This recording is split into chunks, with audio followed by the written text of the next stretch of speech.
All right, everybody, welcome back to another episode of Dids in the Dugout. Today we have Chad Smith from Swayze Crazies, the guy that wrote the Swayze Crazy Scouting Guide that has every single player from the 2024 Ole Miss baseball team roster scouted front to back. Chad did an incredible job with it. I got mine in on Monday. I've been able to go through the vast majority of it. It is really entertaining reading. If y'all haven't gotten one yet, I Bleav last I saw, Chad, y'all had roughly 40 copies, hard copies left. So go and visit Swayze Crazies at Ole Miss on Twitter. He's got a link pinned where you can order your scouting guide, a hard copy. And if the hard copies sell out, no big deal, guys. They have digital copies. You can buy digital copies, have it on your phone in your hand at all times. You can print it out to carry around if you want to, but if not, then you've got it at the palm of your hands all the time. So definitely go over there. It's well worth the I think it's $8 for the digital, 10 for the hard. Chad, if I'm wrong on that, you can correct me. But it's for a good cause as well, though. A portion of these proceeds go towards NIL for Ole Miss baseball players. So y'all definitely get out, buy these things, and be prepared for the season coming up with all the new faces. So with all that, Chad, welcome in, buddy. How you doing? I'm doing well. Thank you for having me. Man, yeah. Excited to have you. So we'll kind of get this thing started. Just kind of tell people about yourself a little bit about your background and how you got into, writing an entire scouting guide about the entire roster. Sure. Well, I've started out. I'll give a little bit of my background in baseball. Of course, I've been playing like most of us in this game. I've been playing this game since I was 8, 9 years old, and love seeing kids out at the park because it reminds me of myself being out there as a kid. But I started umpiring when I was 11. Went into coaching in high school. I'm not near as far as the talent side of it goes. I didn't have near the talent to play at the college level, but I found a way to get into it and stay in the game that I love so much by, basically umpiring and carrying on coaching, and I've done that for umpiring. I was an umpire for about 23 years. Gave that up about 2014.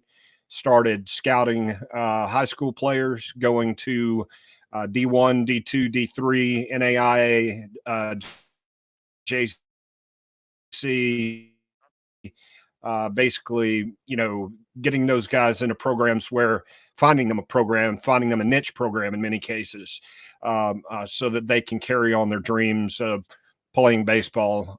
Even if it is just extending their time in the game another 3, 4 years, that's what I've enjoyed and that's what I've done. So, uh, in 2018, we started Swayze Crazies, and it's kind of blown up. The love for baseball at Ole Miss is something unlike any other place in the country. I mean, we don't have to tell many Ole Miss fans that, but this is mostly a quote unquote football school, and I feel that it's my duty to try to get as many people as possible over from Vaught Hemingway and from the Grove, and tell them and show them that there is a high quality sport over here at OU Stadium at Swayze. And this is kind of my way to give back to my school, be a part of the program, and support the program as much as possible. Yeah, and you do a great job with it, and that's a really good point you bring up. I mean, obviously, this is the SEC. This is a football school, just like every other school in the SEC, not named Kentucky. You're a football school. It's kind of how I got drawn into Ole Miss baseball. My dad, he started getting season tickets for me, him, and my brother back when I was about 8 years old, and we had season tickets for over 25 years. Went to every single home game. Went to at least one road game every single year. But kind of how I got into baseball, got into high school, was able to drive myself. I loved Ole Miss. It didn't matter what it was. I loved the university and I loved athletics. And I've always been a big baseball guy. The Braves have forever been my favorite team. I've watched them since I was a kid. And when I was able to start getting to campus myself, that's when we started driving over as high schoolers to catch some Ole Miss games. And of course, Bianco is about 4 years into his tenure. So you're talking about the Stephen Heads and Brian Petway and those guys. Barry Gunther, that's a guy that nobody ever talks about that I will always remember playing catcher for us. I thought he was incredible. Um, and so yeah, that's a really good point. Get people football to baseball, you're going to see a great product. And quite frankly, it's the only one of the three major sports that's won a national championship. So why wouldn't you support them, right? And another good point I That's thought you had exactly brought right. up with the scouting portion of it is people extending their baseball careers, even if it's not Division One, whether it be Division Two, Division Three, NAIA, what JUCO, whatever it may be. If you extend it even at a lower level, it still opens opportunities to extend it even further. One of the guys that obviously comes to mind in that case is Xavier Rivas, who transferred over this last year from Division Two Indianapolis. Came into the SEC and quite frankly was our best pitcher all year long. Right, he was a really consistent arm, and then really unfortunate luck hit us, and that's the Absolutely. only way I can put it is luck because this stuff happens in every single program all over the country. And unfortunately, Ole Miss has lost Xavier Rivas for the year. Let me just get your thoughts on that real quick. Sure. So Xavier, I heard it explained earlier this way that he was the ace and the ace has gone down. Um, the only way that Xavier, and taking nothing away from Xavier because he was our strongest pitcher last year, and he developed himself. He put himself into the place to take over as ace when we really needed him to. This year, he was not expected to fulfill that role. He was going to be more of a Saturday night guy.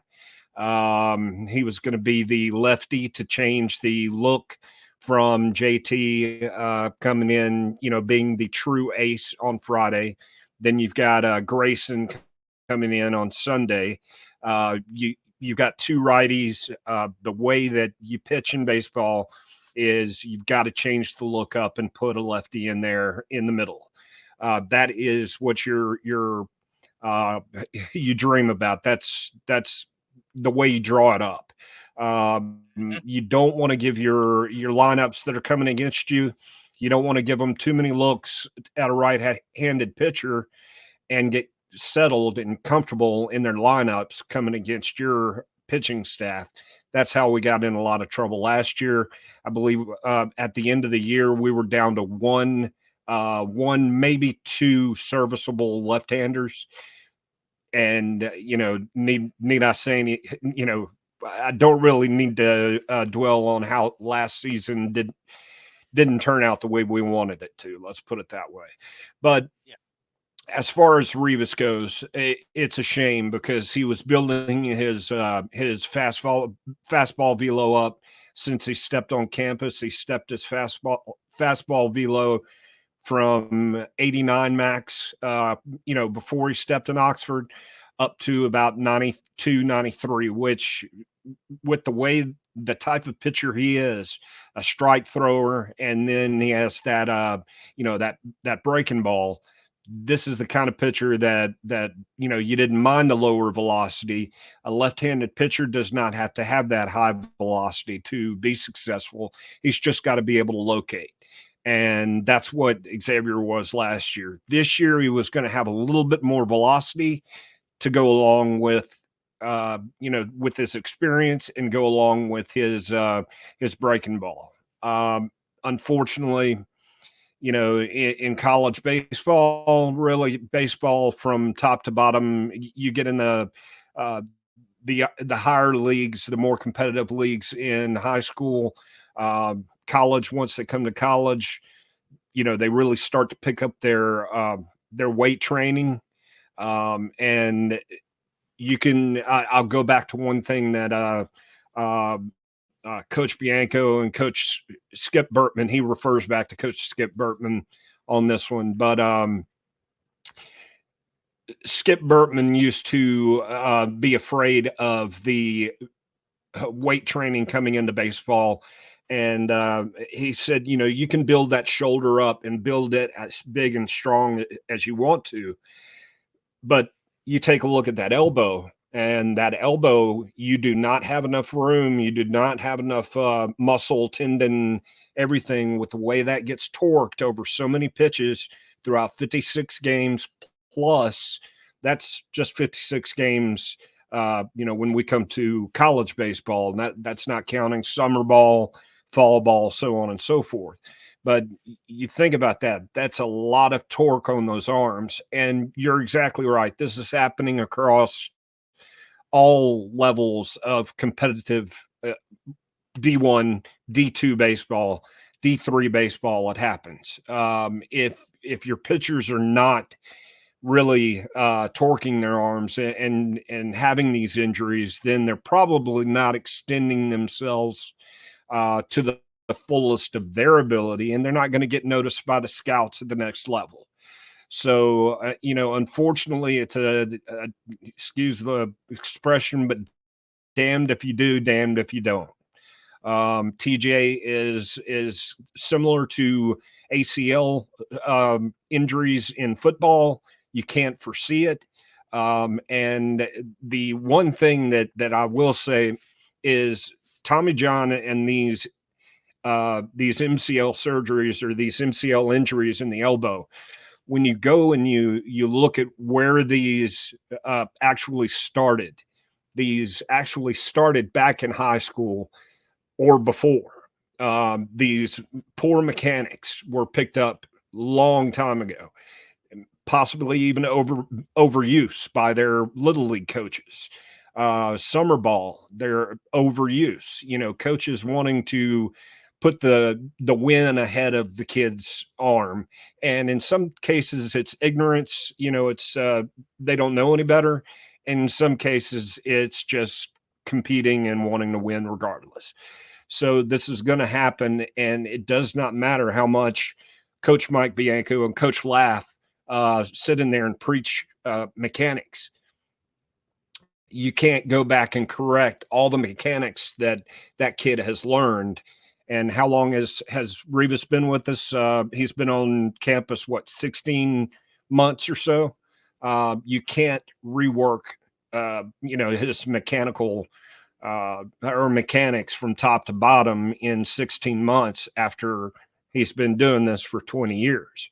So it's very, very unfortunate, and very unfortunate that we see these in our players that I thought he was going to be one of the guys to really drive us this year. So, but it's okay. It builds opportunity for the next guys.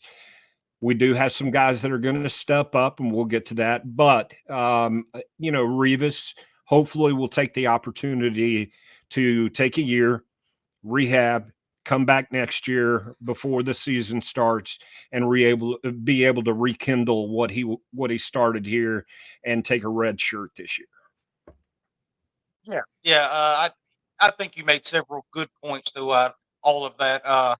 First of all, being with the mechanics portion, I've had JT Quinn and Grayson Saunier on the show, obviously during the off season within the last month, 2 months. And that's one thing that they preach, the biggest difference between freshman and sophomore year. Not only all the experience they gained, kind of getting thrown to the wolves, if you will, right? Because it wasn't really the ideal situation year. that they that they pitch in the situations that they did last year. But that's just the way that it worked out with injuries and stuff like that. And then they performed pretty well. But the biggest difference is after all of that, going through the off season, all of the mechanics to protect yourself, because this coaching staff would, and Right. look, we all know the story. Bianco, Laugh, Clem, they're all catchers, right? So the two hardest things to do at Ole Miss is catch and pitch, because you've got all three of your coaches That's right. looking at those two areas of the program, and they know exactly what they're looking for. They're really good at coaching it. To say that this has anything to do with Bianco, this program, any of the coaches, the way that we teach pitching, all you have to do is pay attention from guys when they come into the program, from when they leave the program, and you can tell they're in a much better situation. But to your point, leading up to it, through summer ball, travel ball, high school stuff like that. There probably are instances where coaches do put the win ahead of the kid, which, as you said, is incredibly unfortunate. But this staff does a really good job, I feel, of protecting pitchers and teaching them the right way to pitch. So that was one thing that I really appreciate you bringing up, was the mechanics of it. Another thing with Revis, and like you said, it's no disrespect to him. He would be one of the best Saturday starters in the SEC, right? Like, that is his role. That's where he can thrive at. No doubt. I thought he was going to have an absolutely huge year sitting behind JT Quinn on Friday, Revis on Saturday, Grayson Saunier on Sunday. It was a starting rotation that nobody talked about that I thought could have been one of the absolute best in the country. So that's really unfortunate losing Revis. But also, to your point, we have all of these guys, and it's kind of where I want to go to next. I have talked for the last 2 months about the depth of this pitching staff. I love what Clem and Laugh and Bianco have done, retooling this pitching staff, but not only retooling it, look at all the guys we got coming back, right? Not only Quinn and Saunier, you got Sam Takuian coming back, Mason Morris coming back, both freshmen that pitched some meaningful innings out of the bullpen for us last year. Obviously, you get Riley Maddox back. He started pitching some last year off Tommy John surgery. Didn't quite look like himself. All indications seem to indicate that he's back to where he used to be. I mean, hell, you look at it. He's starting Sunday in Hawaii for us.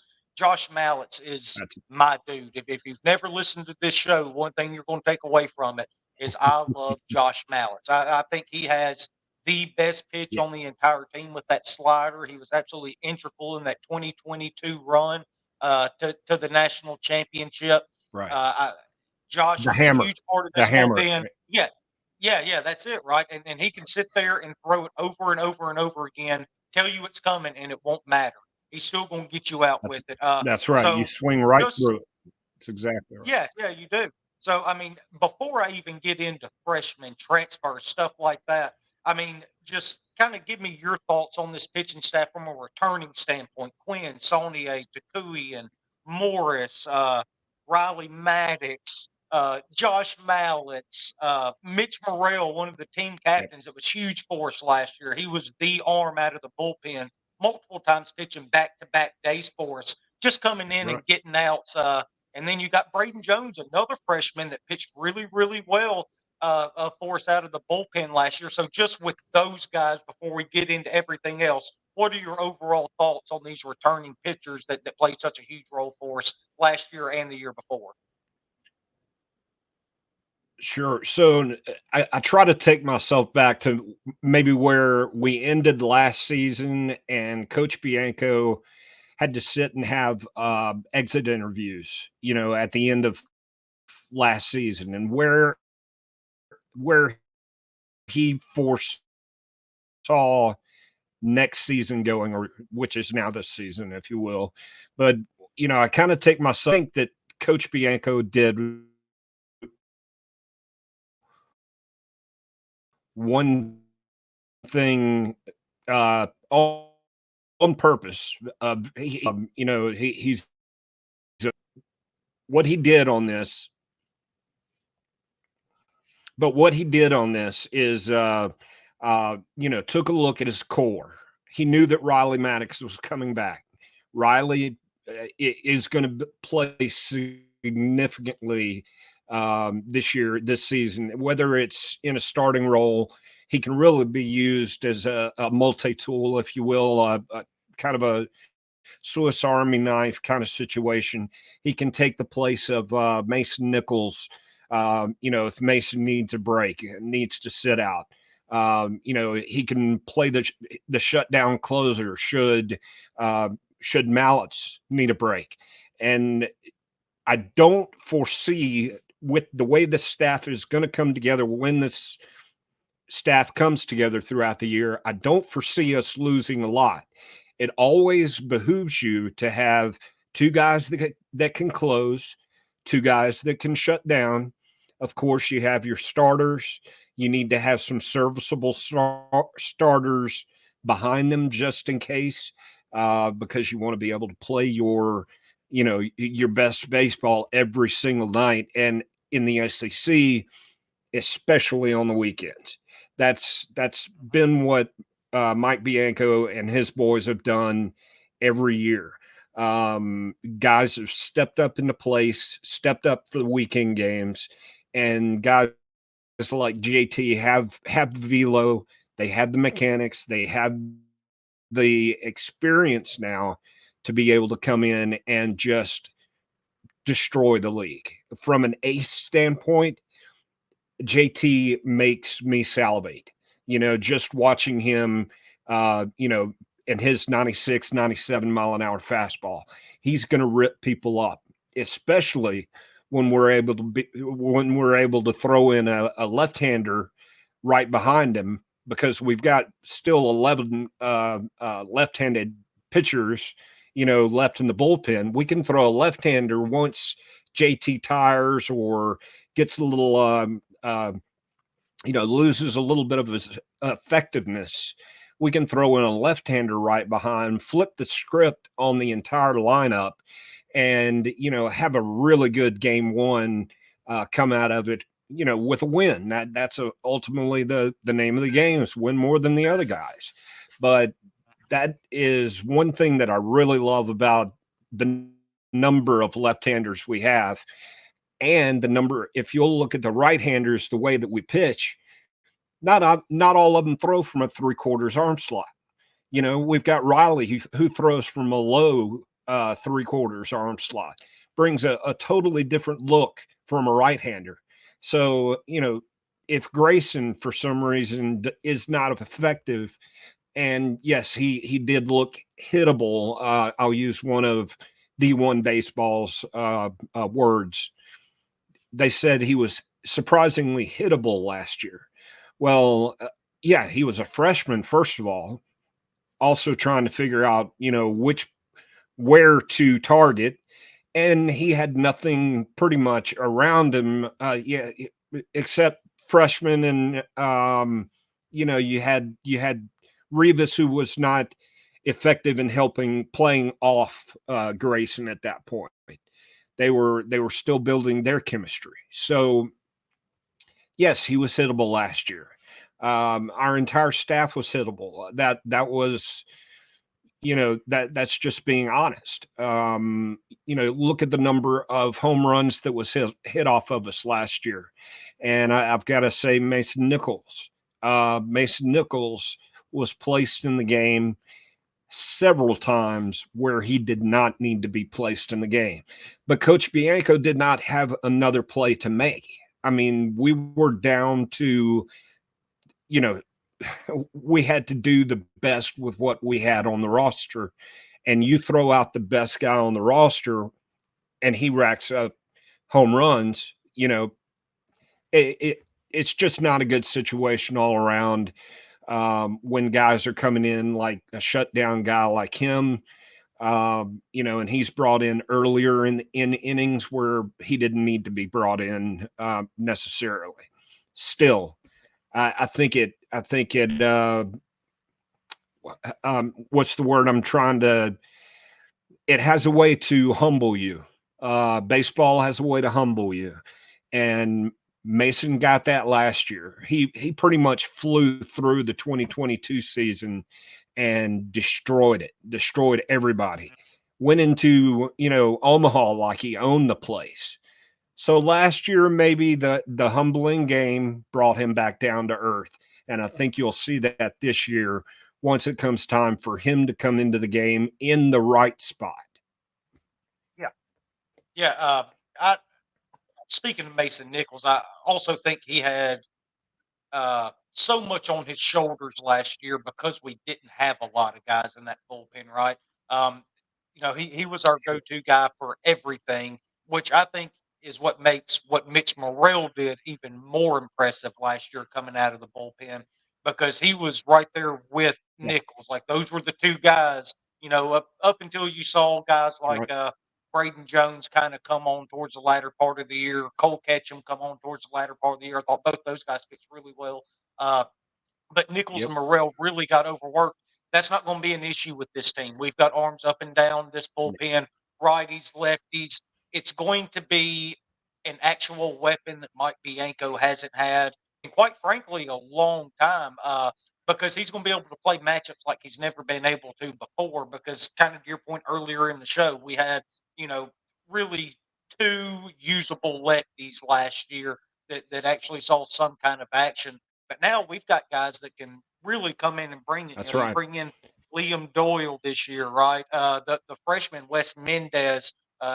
All indications is that Wes has been incredible so far during the fall and the spring. That seemed to be an emphasis with this coaching staff, didn't it? Right? I mean, that Yeah, obviously you want to go get the best arms you can, regardless if they're righty or lefty. But they really seem to really find that nice balance of finding premier arms and finding lefties to mesh in with all of these guys coming back, the that's exactly Mallets, right. Julian Morris, the guys we've always talked about. So do you think that was more of a uh, it was more calculated by the coaching staff to go in and say, hey, we need more lefties. That way we can use it and use this more as a weapon.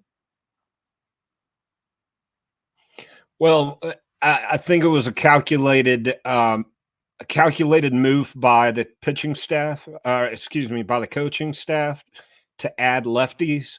I think it was a happier accident to say that this many good lefties came to the club, and I can guarantee you, you know, Coach Bianco and Coach Laugh are not sitting in their office going, "Oh, we got the lefties this year." They're not going to Yeah. do any of that until the end of the season. They'll sit back and celebrate. But Mhm. I can assure you this: it was a happy accident, and they made a good calculation in going with as many lefties and going after as many talented lefties as they could. Um, and it, you know, really it wasn't until about 2 months after that I really started to understand how good the left-handed talent was going to be. So the left-handers in this lineup are really going to cause some havoc. And it's also allowing you've got enough experience on the top side. As you said, Morrell, Mallets, Nichols. Um, we've got Jones. Jones, Yeah. I Bleav, is going to be, if he can stay healthy, that's going to be the key. Jones is a game changer. And I put it in the book. I put it in there for a reason. I think he's Yeah. going to be one of the guys that's going to help lead our team and push us into the postseason to make a run. Um, and you said something before I wanted to go back to. I don't Bleav, and I'm not much at making predictions. I do that because I'm a very superstitious person being in baseball. But this is probably the best pitching staff, top to bottom, we've had since the days of Mike Myers. Back during those days, you had a lot more loaded bullpens. Um, Throughout 2018, 19, 20, we were more towards we were starter heavy. We had good closers and a couple of good uh, relief pitchers, but we were also known for our power and our hitting. This year, the balance of power has gone back to the pitching staff, in my opinion. Yeah, and I'm glad you brought that up, because I've been sitting here thinking, like, we've been recording for 30 minutes and I can't get off this pitching staff. But it's the reason I can't get off the pitching staff here, Chad, is because all I hear from people when I talk Ole Miss baseball with them is, "Oh man, we're going to hit the ball. I just hope we can pitch." And I'm sitting there like, "Shit, man! Like we're going to pitch, and I feel good about the lineup as well, right? I think we're going to hit score runs, Right. but if the only thing you're worried about on this 2024 team is the pitching staff, then you might as well go ahead and book you a room in Omaha because these guys are going to pitch. I, I'm super excited. Like you said, it's the depth of it. We had the Oh yeah. starters, we had the power arms on the When back end to close it. you come into the lineup, I mean, Mhm. you bring in guys, an all and the All American Andrew Fisher. Then you have Luke Hill. Luke Hill is going to be he out hit the All American in fall ball. Yeah, Luke Hill is going to be one of those guys that's going to step in, and we're going to see power instantly from those two guys right there. Let's not forget two guys that are on our squad right now that are about to come into their own. I think given the time, given the opportunity, and get him starts, Will Furnace is going to destroy this league. yeah, Judd Utermark is another guy. Once he catches fire, it's gonna yeah, be the same. These are two guys. They're basically giants lying in wait, if you will, or waiting for their turn, I guess is the better way to put it. But Judd Utermark and Will Furnace are going to destroy this league and really dominate once their time comes. And I Bleav that that is this year they will gradually increase their appearances and increase their ABs. As that I wanted to yeah, mention before we talk about one of my favorite players, if you don't mind. yeah. Yeah, go ahead. Uh, uh, um,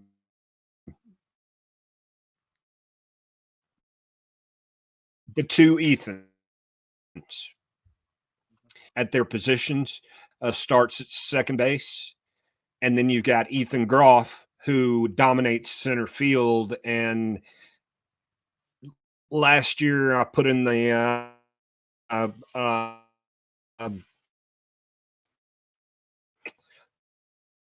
uh, the scouting guy on. They were warning track home runs, loud outs, if you will, and this year I Bleav that's going to change around, and Groff is actually going to blow the airity with Swayze and knowing when and where to hit. I Bleav both of the Ethans are going to bring a lot to the to the lineup as well. Yeah, absolutely. Those are all guys we've talked about here in the last few weeks leading up to the season. I'm glad you brought up Will Furnace. On our show that came out on Tuesday morning. We had talked about Will. I thought it was weird that he's not getting as much preseason hype as I feel he should be. At least I think Will's going to have an absolutely incredible year. I thought he was really really good last year as a freshman.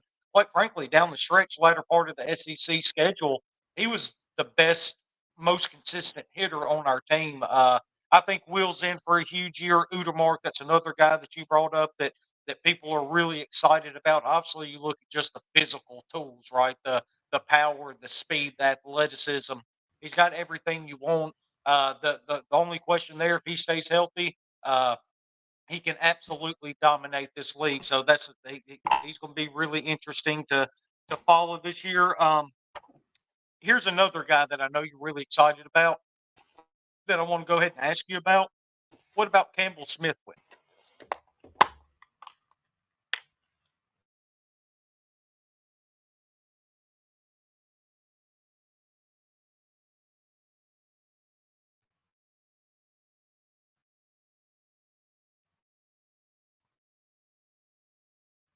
I got you, Chad.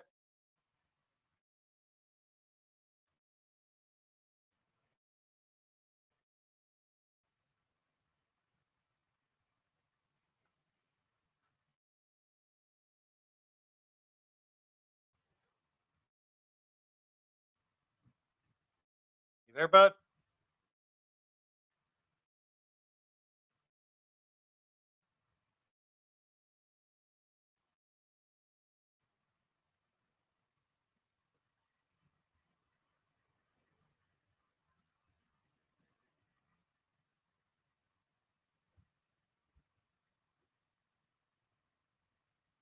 Had a little bit of a jump there, huh? What's that?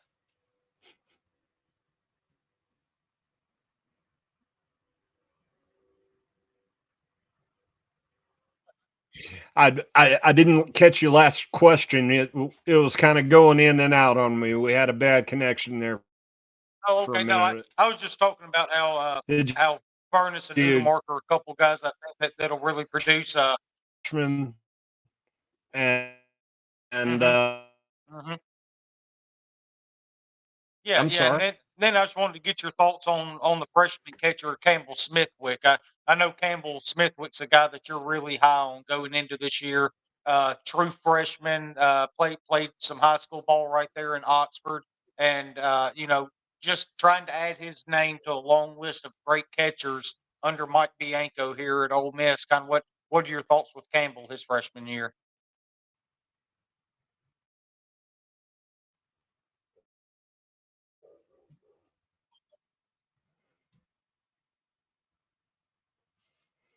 Absolutely.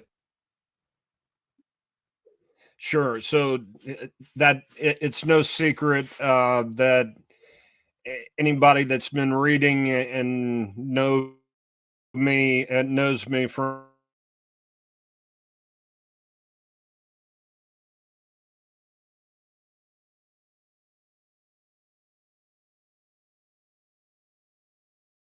watching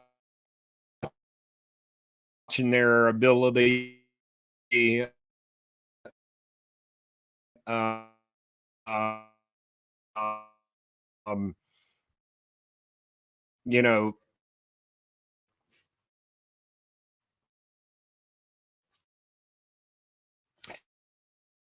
at, as far as their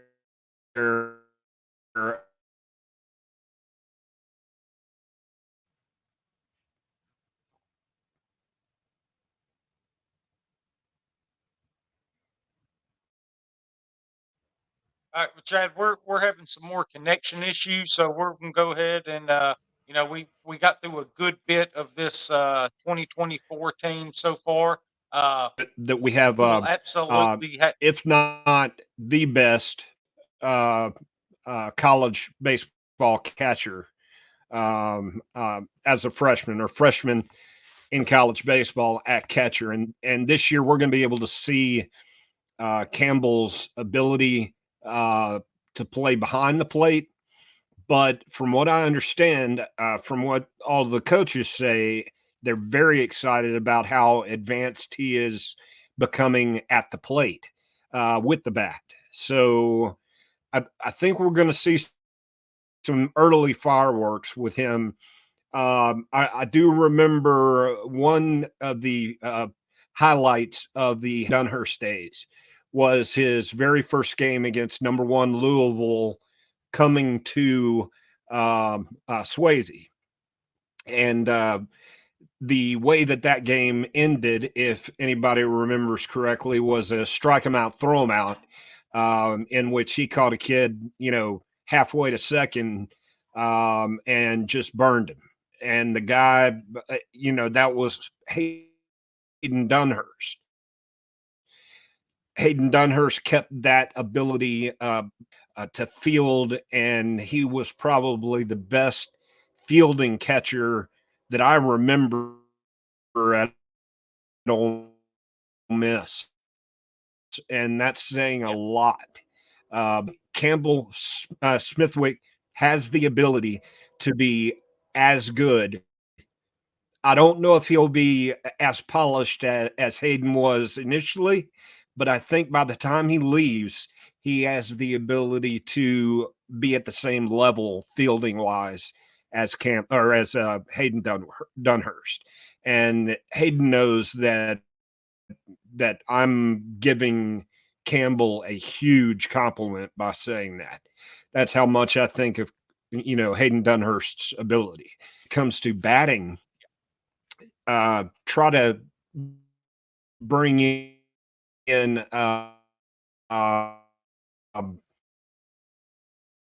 possibly the batting of Cal Harris and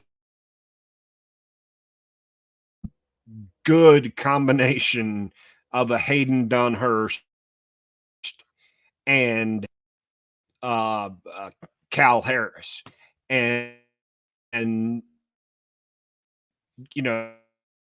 that's saying a lot for Campbell Smithwick.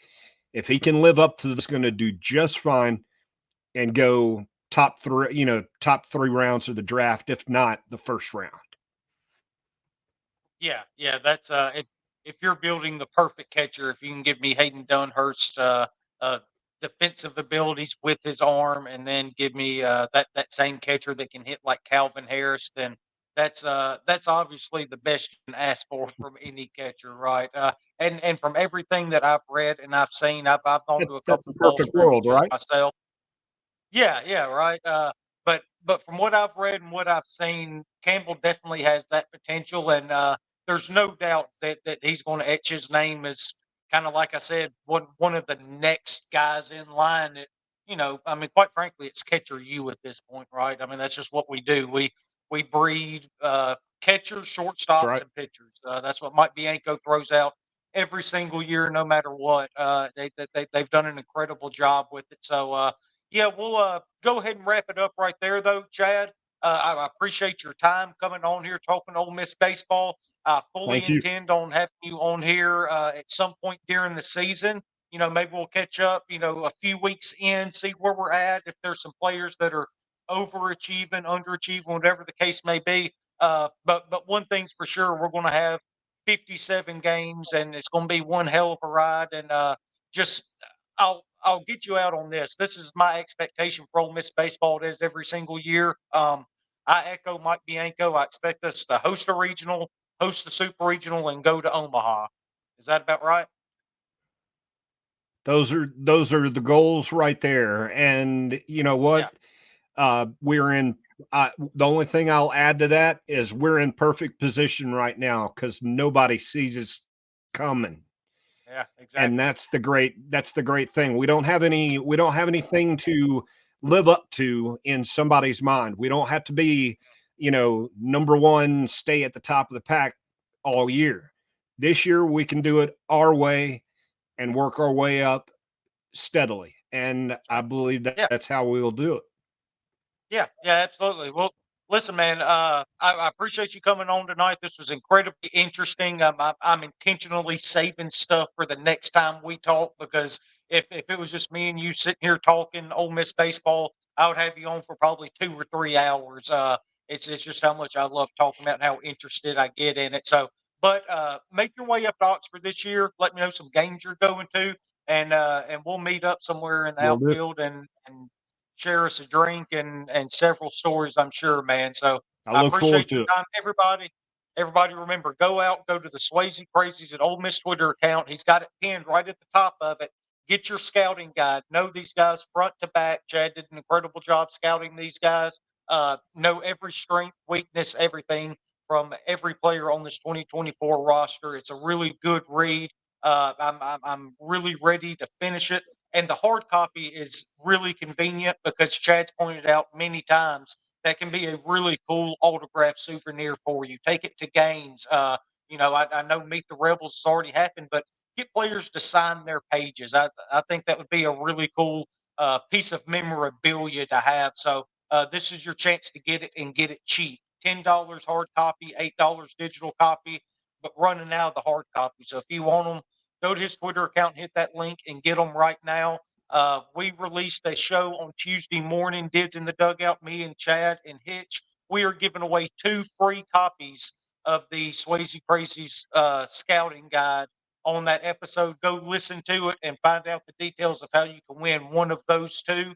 And then I'll have another Swayze Crazies scouting guide giveaway next week or the week after, something like that. I ended up buying a few extra off Chad. That way I could give some away to y'all. That way everybody can enjoy it. So go check that episode out, learn how to win you a scouting guide. And if you don't, it's not that expensive, guys. Go hit the link, get your damn guide, and know what's going on in Swayze this year. So, Chad, appreciate your time, buddy. Super interesting, informative, and I can't wait to do it again. Same here. Look forward to it. Howdy toddy. Howdy toddy. Have a good one, bud.